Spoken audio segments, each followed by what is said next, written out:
Video is sponsored by Alpha Draft, where you can play fantasy esports such as CSGO, League of Legends, Dota 2, and there's all different pay scales for the tournaments there, different entry fees. You can pay as little as, well, almost pennies to enter. You can pay as much as $100, $1,000 to enter. You can play with 2 people, you can play with 10 people, you can play 100 people, all different types of competitions depending on what game you want to play. So if you're into fantasy esports, if you want to try it out, check the link below, description box, alphadraft.com. Thanks.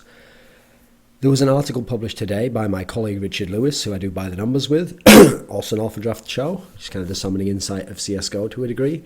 And the article was published on Breitbart, his new website he's writing for, well, the website he is writing for as a new writer, entitled Major Tournament Organizers Look to Join Forces to Create Counter-Strike Grand Prix in 2016.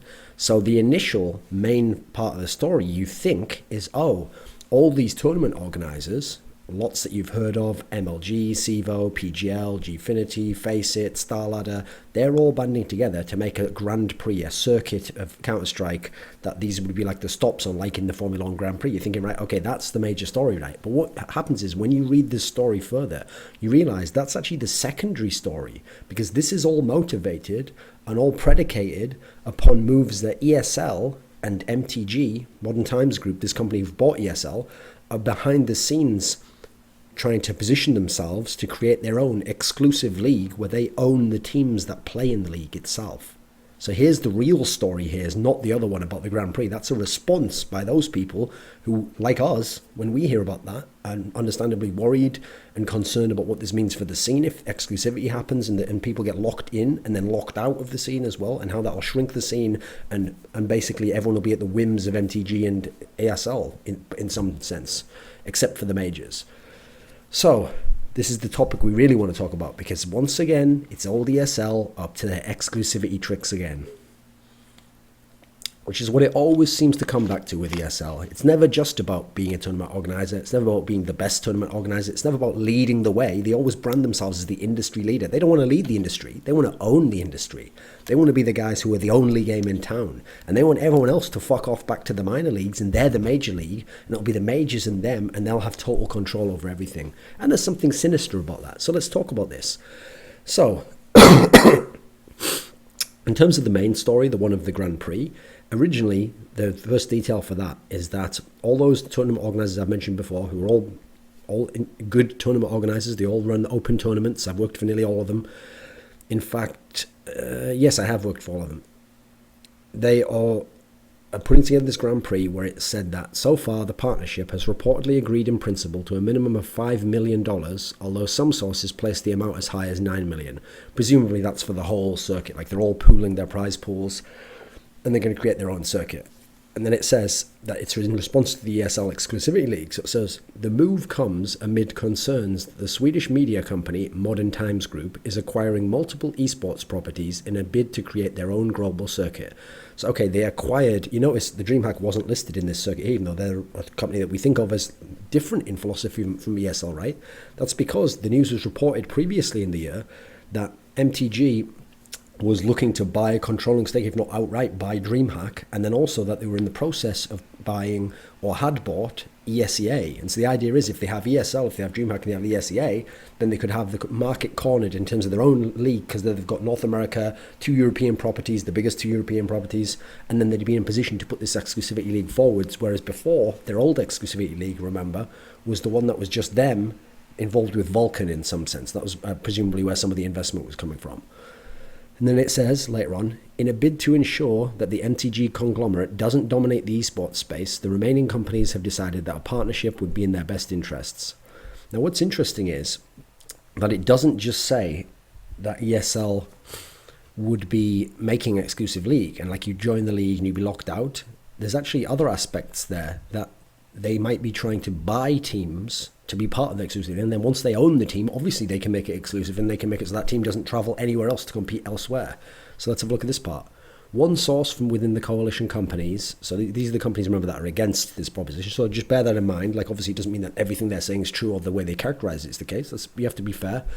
One source from within the coalition companies voiced concerns about rumours, so far unsubstantiated, so just things that they've heard, that both ESL and MTG had been in talks about purchasing teams directly as in they just buy this team, and then they own the team, and then players play for the team, but they are behind it like a league that owns the franchises. And obviously, the Los Angeles Lakers can't just leave the NBA and go somewhere else if the franchise was owned by the NBA. Now, what's interesting is in the NBA, the franchise isn't owned, like, as far as I know, isn't actually owned by the league anymore in that sense. It's more like it's owned by one of the separate people, a billionaire guy in this particular case. But in the early days, obviously, if they'd known what the NBA would grow to now, they would have wanted to own all those franchises, so that literally then the Lakers couldn't leave, and then they'd always have a controlling interest in all of the franchises to some degree. Now it's a different ballgame. Difference is for CSGO and esports, it's still early enough that if organizations can get involved in that way, they will try to do it so that they can control every aspect of the league. Then they can make people play in tournaments, they can use the likeness, they can advertising. There's all sorts of sinister shit behind this if you think it through to the nth degree of where it can go.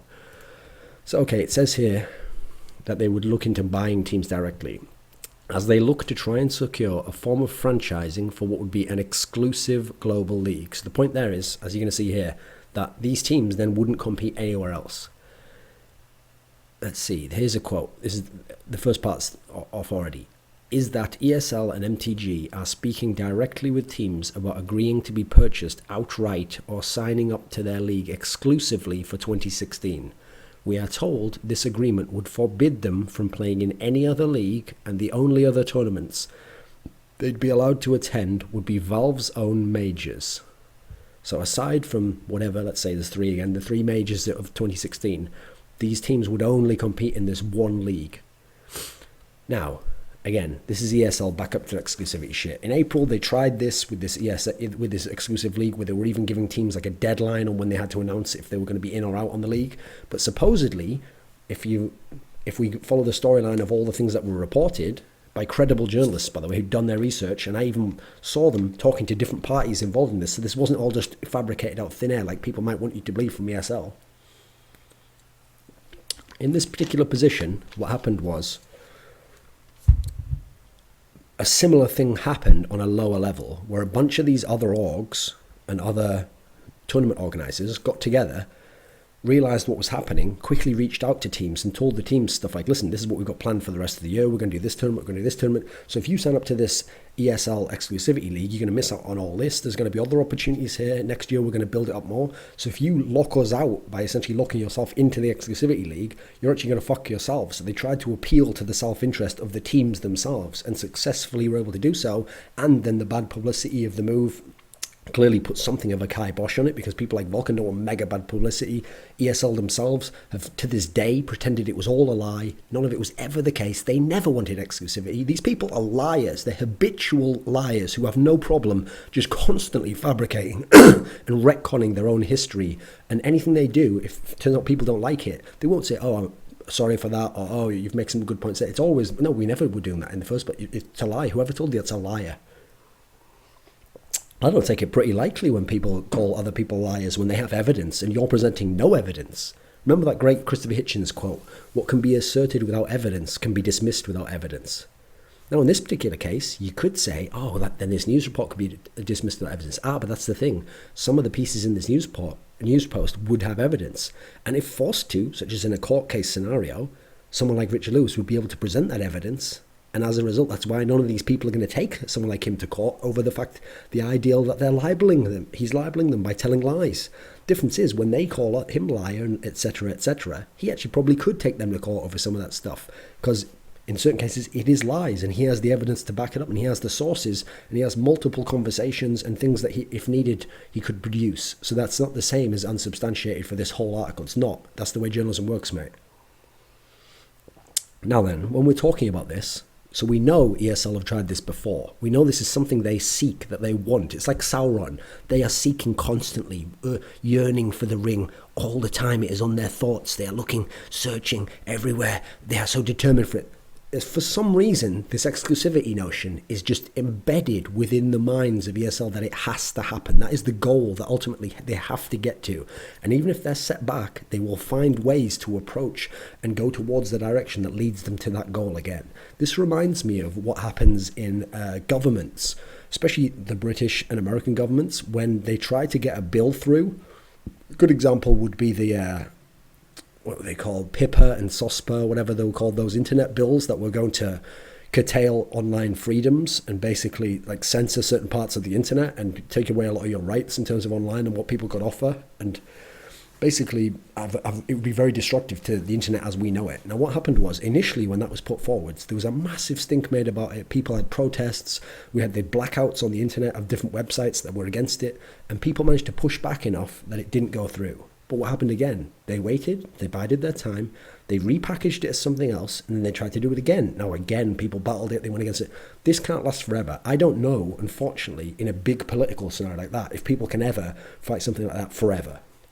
I mean, maybe they can. Maybe it turns out to be a new frontier, and maybe history gives us a naive track record of how you can or can't fight these kinds of monsters. But in general, the way that those sorts of people get things through that none of us would agree with on principle, like Homeland Security, like these sorts of extreme measures which take away our freedoms and our liberties and institute controls over society and limit everything to a degree that only benefits the person controlling. The reason those things eventually do come to pass in these sorts of governments is that's the approach you take. You take this tiptoe approach where you step in one step, two step, just quietly stepping closer.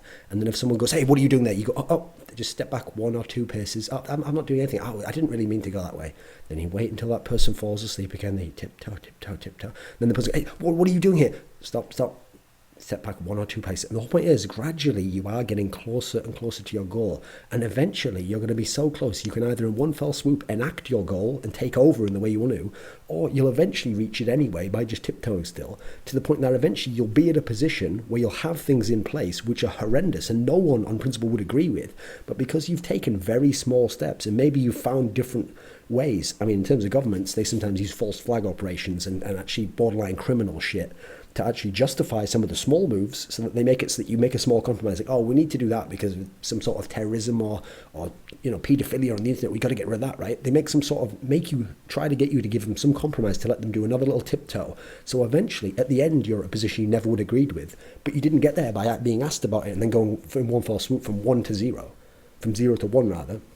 You made it by going 0.1, 0.15, 0.12, 0.225, 0.25, and eventually you end up 0 to 1. And suddenly you realize, wait a minute, what the fuck's happening? How have I been confused and distracted enough that I'm in this position? That's what these people are trying to do. So if they can't get by it in one way, they'll go by it another route, and they'll gradually, and eventually this will be the route they'll go. They'll get the teams, and then once they own the teams, they can make their own exclusive league tomorrow, because now the teams are the ones who can't battle against them because the teams have been bought by them.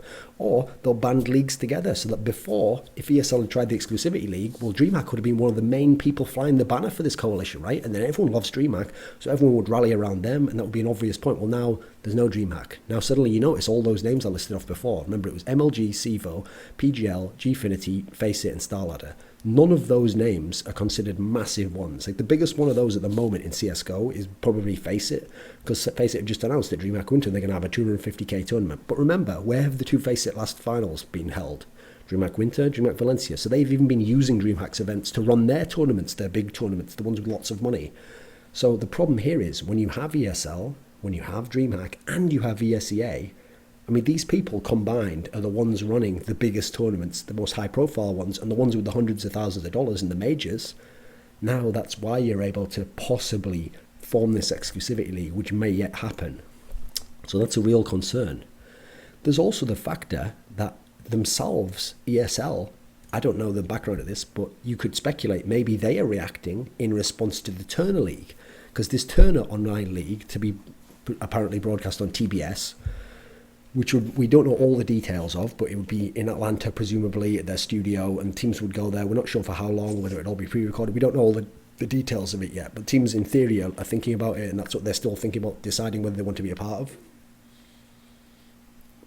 For a league like that, an important distinction to make is, and this is one of the things I think is very good about that league, is that league supposedly has no interest in exclusivity, or at least they claim that. They're not going to ban people, they're not going to restrict people who compete in their league from competing anywhere else. So it's going to be a televised league with lots of money and a chance to be on TV and all the rest of it. But they're not going to ask for you that you give them your team, that you give them your brand, that you give them your players, that you give them all the likeness rights to your players in all online media. that you don't attend other tournaments, that you only attend the main. They're not going to do any of that stuff. They're going to have their tournament. If you're playing it great, you can do anything you want elsewhere. That's a great system. That's almost a benevolent approach to this. That's someone who understands that this is a burgeoning industry, and the last thing you need is to limit it, to chop away at it, to stop money coming into the industry, and to fuck other people who've been working their whole lives to make the industry better and something great by pursuing your own greed and thinking that you know better than everyone else. There's also the factor that this is actually where the team union becomes an issue now. Because if this team union exists and it's now a real thing, and the team union votes to join the ESL League, or votes to join the ESL League in some sense, or does some sort of deal with the ESL League for the Exclusivity League we're talking about here, that's a big problem, because now the players have no say in this league anymore. They can't do anything. They're locked into their contracts for their teams. Now, this team union tomorrow could partner a deal, and now all we need is the team union to agree with the ESL, and it's over. Game over, boys. There's the top 8 or 9 teams in the world all gone over to the Exclusivity League, and only the scraps are left over for this wonderful Turner League, which would be fucked entirely. People trying to come in with money and make a real league and not do anything negative like we've seen in so many past instances. And all the other organisers, MLG, they'd all be fucked as well. They'd all have to just die or go to other games. And for what? So we can have this one exclusive league run by ESL, for fuck's sake. We've seen some of the problems they've had. And just the majors. Great. Well, who the fuck wants to watch that in terms of a circuit? I mean, I agree, maybe the circuit's too big in some senses, but I definitely don't want one exclusive league run by one person and then just the majors. That's not going to be a good look for anyone. Then there's the issue that this Grand Prix coalition, what does it actually do? This is a point Richard makes in his article. It's something I agree with, actually, which is, what can they really offer to each other to make this somehow a move that people wouldn't want to do? As far as I can tell, the only thing they can really offer is pooling the prize money. And really, they can't offer it to each other. All they're saying there is, it's that fascist notion of like, if we band together, we're stronger and we can enact our will. And so now we can go to the teams and we can say to these teams, look, maybe the exclusive league has $3 million. Well, you know what? We've got 9 million together. So if your choice is 3 million or 9 million, come with us and get the 9 million, and there we go. We'll appeal to your greed to make you not want to do it, appeal to your self-interest. Unfortunately, I don't think you can appeal to the idea that you should have an open circuit, because some of these teams probably don't give a fuck. Some of them are pretty greedy people. But with any luck, you hope that's the case. Now, that might be the case. The big problem there is, just as we see DreamHack isn't involved in that coalition because of this MTG shit going down, and this makes it seem very likely that MTG is buying or will be buying them, the fact that they're not involved in the coalition, this makes it seem to me as though what happens now is, now again you have to hope that essentially, so you have the team union. This coalition is like an organization's union. You now have to hope the organization union holds together. Remember, it's not a real union. It's just people banding together to put their resources together to look bigger than the ESL Exclusivity. So the big problem here for me is, what happens if someone within that union there is either concerned it won't work, this coalition of teams, organizers, or even worse, gets bought out by MTG. Now suddenly they're part of the Exclusivity League. Now this coalition's smaller, it's shrunk a bit. Or what if someone who's a big part of it betrays them and goes and joins the other one and think, oh, well, I'll join what I think will be the winning side eventually. See, that could fuck the whole thing. That's the problem. They can only offer to each other the collective prize pool. And even doing that, maybe that means the person who puts in more millions than the other one tries to claim some sort of control over how the coalition runs its Grand Prix. Well, I want my event to be at this point in time. Oh, I don't want you to have your event then. Yours might be a clash with mine in terms of concept or theme. You can see all sorts of problems can come out of this. And it's all, at the end of the day, yes, predicated by the greed and the intentions of each of the people in that coalition, but it's all initially spurred by ESL as far as we can tell. Now, on the topic of battling the ESL ideology, this approach to wanting exclusivity. Now, here's the funny thing about ESL. Let me tell you a story. ESL used to be number 1 in Counter-Strike 1.6. They were the best organization. IEM, Intel Extreme Masters, was the premier tournament. It was, as far as I was concerned, the World Championship. Every year it used to be held in March, at CeBIT in Hanover, in Germany, and it was the World Championship. If you won this event, this was the biggest one to win. This was the most important one you could win all year. Yes, winning SWC was cool. WCG was cool before that. There were other tournaments that were big, and for example, WEMs sometimes used to have, and E-Stars tournaments used to have very competitive fields, but it was never as important as winning that IEM Global Championship, that World Championship. That was the big one to win. So they had the CS 1.6 scene on lockdown in terms of they were the best. They were the industry leaders and nobody else could catch them. DreamHack couldn't catch them. They were a much smaller event. ESWC always had their problems, only had one event per year, had no circuit. WCG had one event and was always kind of a joke in the latter years because of some of the other issues they had, like having fucking mobile games be some of the shit, obviously funding their tournament because the concept had failed because it was over 10 years old and it was a very naive concept in the first place. It was nearly all supported by Samsung at the beginning. It was almost like an exhibition tournament. So ESL had the scene on lockdown in 1.6, but then when CSGO came out, and it was a very small game initially, they threw it away. They didn't even try it in IEM. They said, oh, it's not big enough to be in IEM. It doesn't have the numbers to be. It doesn't have the development support. They wanted the developer to pay them to put in the tournament. Interesting how that works, isn't it?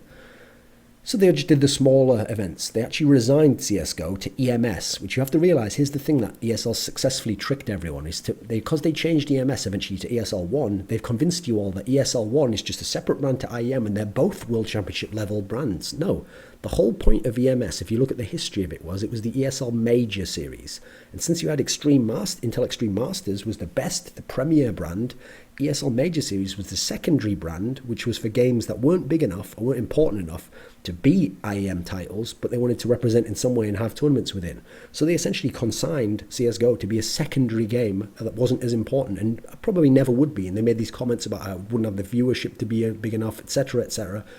Well, here's the thing. Back then, when they owned 1.6, they didn't need exclusivity. They were the best. They had the scene on lock and were thriving because they were the best, because they run the best tournaments, they offered good prize money, they had interesting locations to have around the world to do these tournaments, they had excellent ways of showing exposure for the teams, they got people like Eurosport involved. This was a great place for CSGO teams to be involved, CS 1.6 teams to be involved with and competing, and it was the most prestigious event. They didn't need exclusivity back then. So to me, I don't blame them for throwing CSGO away entirely. I think they should have tested it and had it maybe as a secondary game, but done more with it because it always had this potential to go somewhere. Admittedly, there was no stickers and there was no trading of the skins and all that, so it probably never could have been what it was now. I don't deny that. But the problem is, this need for exclusivity now in such a thriving, incredible industry where things are going so well in terms of CSGO, it's getting bigger and bigger and bigger, and it'll probably be the biggest game very soon. There's no need for exclusivity. So the idea that you think you need exclusivity tells me either A, you've got something very sinister planned in terms of what you want to do. It's like the idea that once you've locked the door behind everyone, well now, the other one who has the key, they can't do anything. They're at your whim of whatever you want to do. You play the tune and they dance to it. That's all they can do. Or you're so insecure about your inability to become the real market leader, to become the people like you were in 1.6, where you were leading the industry, you had the best tournaments, you had every reason that someone would prefer to go to your tournament over anyone else's, and your tournament set the standard essentially, and everyone else had to build their things around you, because you're so insecure that you can't become that. You can't get to that position, which you probably can't based on all the fuck-ups ESL's done the last year or so.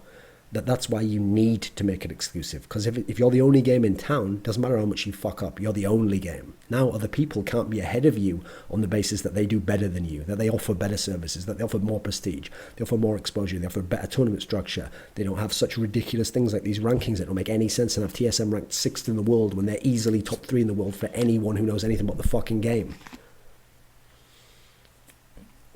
Now here's the interesting thing when you're trying to battle the ESL ideology. Now, when I say battling them, you notice I always say their ideology. I'm not battling ESL. There's nothing I'm going to do in business or in life that is actively going to try and damage ESL's brand, is going to try and stop them from doing something, is going to take some action that will limit them in any sense. All I'm doing is I'm taking the ideology, and that's what I'm setting myself against. And I'm explaining why I think it's fucked, why I think it will ruin the scene, and why it will even ruin what they do themselves and won't push them to be excellent like they used to be in some senses. Now, when you talk about battling this ideology, the whole battleground is ideological. It's about how you think about the world and what you think the correct way to do things is and what you think is a productive way for the industry itself to get big. Now, ESL might have plans as to how they're going to get big off this. I want to see the scene get bigger, and I want them to get bigger as part of it. I want the waterline to rise and them to rise with it and to float along with all the other top teams and them to be in a premier organisation, but not to be the only one and not to be the controlling one. That's the key thing. So when you talk about battling ideologically, a great ideological text, a philosophical text from history is the I Ching, the Book of Changes. And it was a divinatory text from ancient Chinese times in antiquity. And there's a great part in it, okay, where essentially the psychedelic philosopher Terence McKenna summarized it along the lines of that, you should never confront evil directly. Never name it directly, because if you do so, then evil's going to hear about this, and so it's going to construct weapons to defend itself. And being as you're not an army, you're just a person talking about the concept, you need your approach, your strategy to be stealthy. You need to infiltrate this stronghold of ideology and simply manifest ideas and concepts and and counter-ideologies that take on a counter-initiatory approach to the people within there, so that the whole thing disintegrates from within, because it becomes changed into something more positive, into something more productive. Now, his interpretation there actually comes from let me think, what is it? Like, I have it written down, but I didn't write which hexagram it was. I think it's hexagram 45. I think it is. And that's one that says, in the Wilhelm translation, one must resolutely make the matter known at the court of the king. It must be announced truthfully, danger. It is necessary to notify one's own city. It does not further to resort to arms. It furthers one to undertake something. Now, here's how that's translated, because this is how you'll see where this is relevant to what we're going to do here in terms of how we're going to battle this ideology. It says this, okay, even if only one inferior man is occupying a ruling position in a city, he is able to oppress superior men. Even a single passion still lurking in the heart has power to obscure reason. Passion and reason cannot exist side by side. Therefore, fight without quarter is necessary if the good is to prevail. So think about that.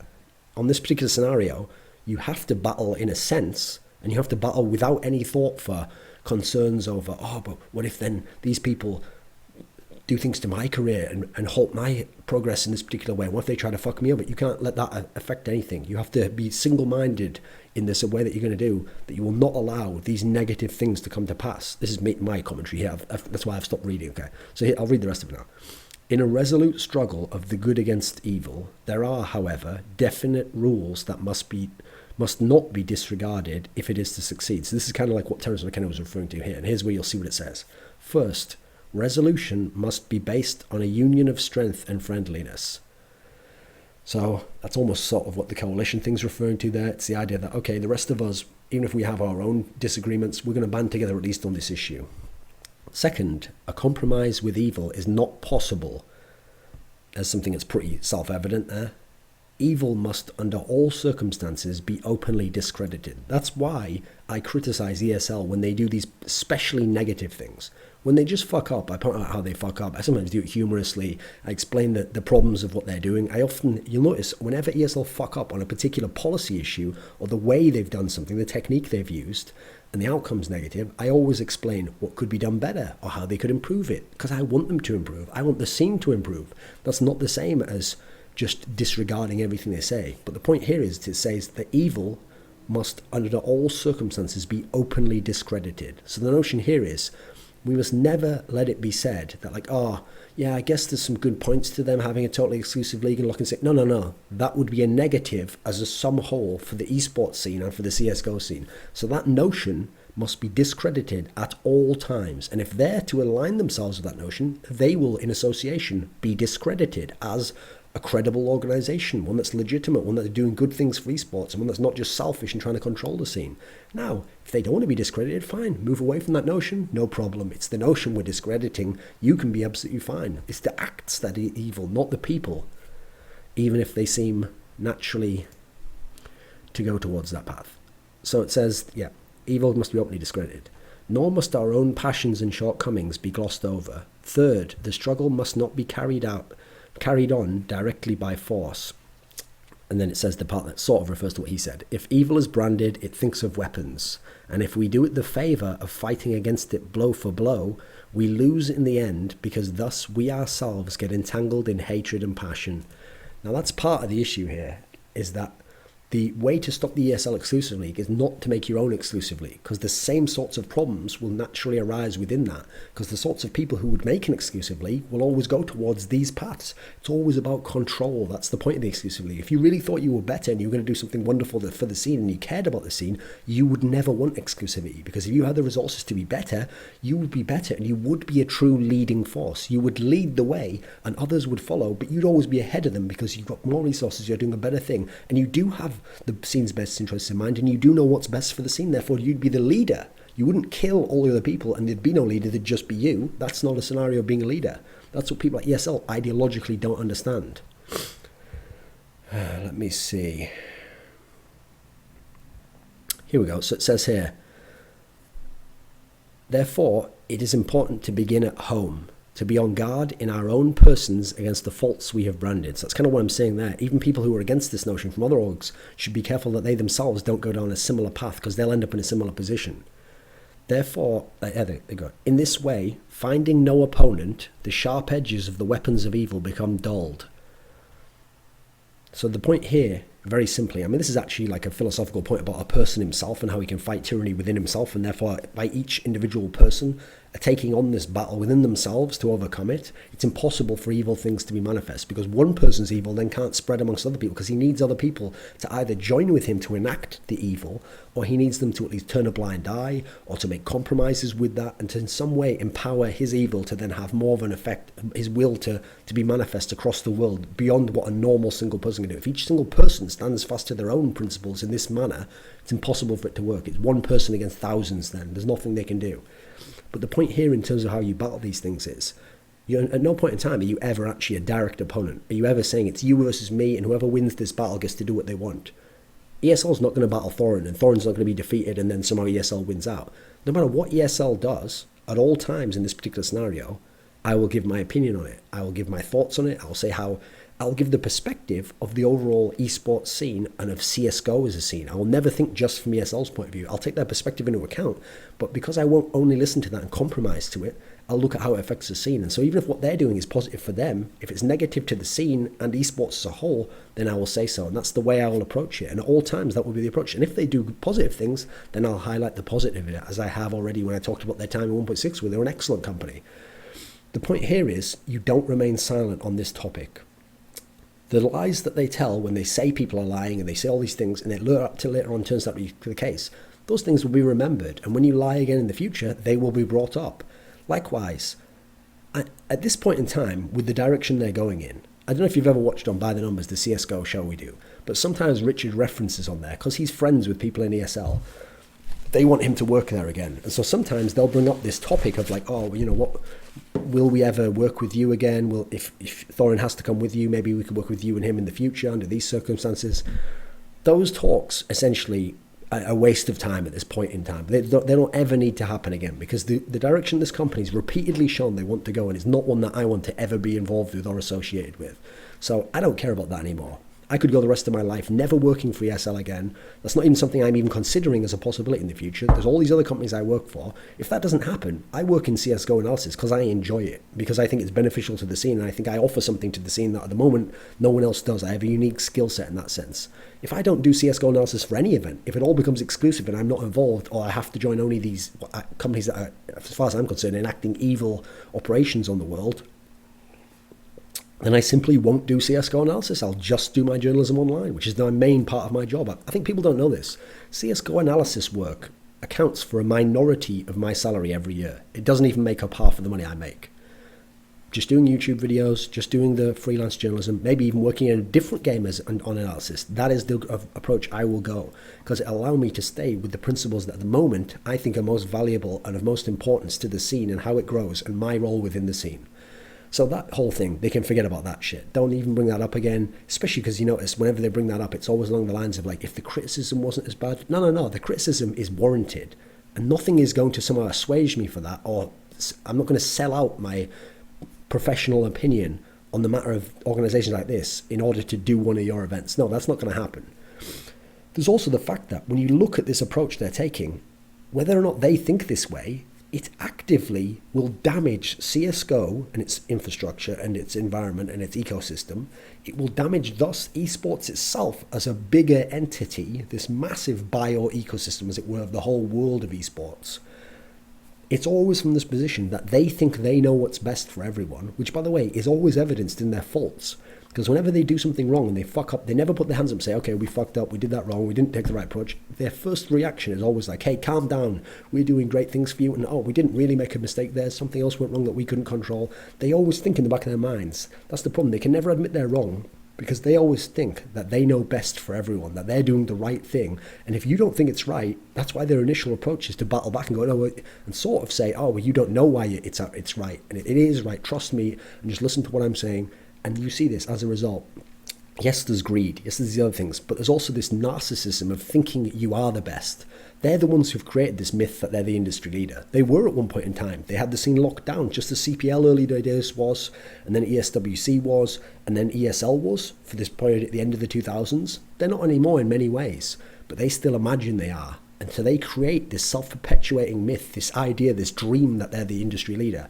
But they don't act like a leader. They don't lead. They don't put forwards an example that other men can follow behind, and people can follow their lead. People can do things the way they do it, but they're the best and they have the most results. Instead, they call themselves the leader, but then once they become the leader in their own minds, they want to make themselves the leader, to crown themselves by these coups that would kill off all the other people who are contenders to them. And then when they're the only one left, they'll be like, ah, yes, now, see, we are the leaders. We're the ones who everyone has to follow. And then they can enact upon everyone what most people don't want. And the difference is, once they have exclusivity, they can do it immediately. They don't even have to do these little small tiptoe steps like they did before. So, as usual, they're up to their old tricks again. No doubt they'll deny it all, but this is not something that people will take silently. And we won't battle them directly, because that's not the way this thing works. The rest of us are trying to build a scene and trying to build a game and trying to build an ecosystem of esports itself. We're not trying to battle people and kill them. We're trying to say, if you do things that are intensely negative to the tribe, then the tribe will react in a way where each of us doesn't accept it, and you will be isolated through your own choice. And as soon as you want to come back and be part of the tribe again, it's cool, you can go ahead and do that. But as long as you're not going to, as long as you have this intensely negative behavior, then that is the way you'll be treated. And people will discredit you, and people will call you a liar when you've lied, and people will point out the evil things you are trying to do. And so that's the way it is.